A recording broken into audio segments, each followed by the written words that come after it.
അപ്പോൾ നാട്ടിൽ ഇഷ്ടം പോലെ മാങ്ങ ഉണ്ടാകുമ്പോഴേക്ക് മാങ്ങ കിട്ടുമ്പോഴേ ട്രൈ ചെയ്യണം എന്ന് വിചാരിച്ച ഒരു ഐറ്റമാണ് കേട്ടോ.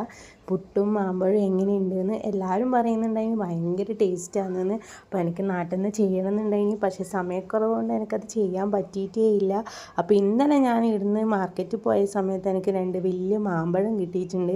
അപ്പോൾ ഇതിൻ്റെ ടേസ്റ്റ് എങ്ങനെയൊന്നും എനിക്കറിയില്ല. കണ്ടപ്പം കൊതി കൊണ്ട് മേടിച്ച് വാങ്ങിയതാണ്. അപ്പോൾ നാട്ടിൽ നിന്ന് ഇത് ഇഷ്ടംപോലെ മാമ്പഴമെല്ലാം കിട്ടുമ്പം വേണ്ട, ഇപ്പം പൈസ കൊടുത്ത് വാങ്ങുന്ന അവസ്ഥയായി. അപ്പോൾ ഇവിടെ മാങ്ങക്ക് നല്ല റേറ്റ് ഉണ്ട് കേട്ടോ. അങ്ങനെ ഞാൻ 1 കിലോ മാമ്പഴം വാങ്ങിയിട്ടുണ്ട്. അപ്പോൾ പുട്ടും ആക്കിയിട്ടുണ്ട്. അപ്പോൾ ആദ്യമായിട്ടാണ് ഞാൻ പുട്ടും മാമ്പഴവും കഴിക്കുന്നത്. കുറേ ആൾ പറഞ്ഞിട്ടുണ്ട് ഭയങ്കര കോമ്പിനേഷനാണ്.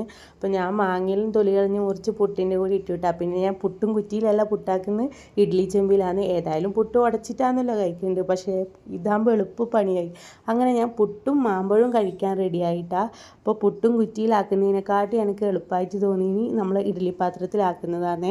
അങ്ങനെ ഞാൻ പുട്ടും മാമ്പഴവും കഴിച്ചു. എനിക്ക് വലിയ ടേസ്റ്റൊന്നും തോന്നിയിട്ടില്ല ഗൈസ്. ചെറുപഴത്തിൻ്റെ കോമ്പോൻ്റെ അത്ര ഒരിക്കലും മാമ്പഴത്തിൻ്റെ കോമ്പോ എത്തുന്നില്ല. ടേസ്റ്റ് ഉണ്ട്, എന്നാലും വലിയ ടേസ്റ്റൊന്നുമില്ല. എനിക്ക് എന്തായിട്ടും ഓൾ ഫേവറേറ്റ് പുട്ടും പഴവും തന്നെയാണ്. അങ്ങനെ ഞാൻ ഏട്ടന് ഒരു പിടി കൊടുത്തിട്ടുണ്ടായിന്. ഏട്ടൻ ഓക്കെ എന്ന് പറഞ്ഞിട്ടുണ്ടാലും മാമ്പഴം വെറുതെ കഴിക്കാൻ തന്നെയാണ് കേട്ടോ ടേസ്റ്റ്. പുട്ടിൻ്റെ കൂടെ അത്ര ടേസ്റ്റ് ഇല്ല. അപ്പോൾ ഇത് ആരെങ്കിലും ട്രൈ ചെയ്തിട്ടുണ്ടെങ്കിൽ നിങ്ങൾ ഒന്ന് കമൻറ്റ് ചെയ്യണേ എങ്ങനെയുണ്ടെന്ന്. അപ്പോൾ പുതിയ വിശേഷങ്ങളുമായി പുതിയ വീഡിയോയിൽ കാണുന്നവരെ ചേച്ചി ബൈ ബൈ.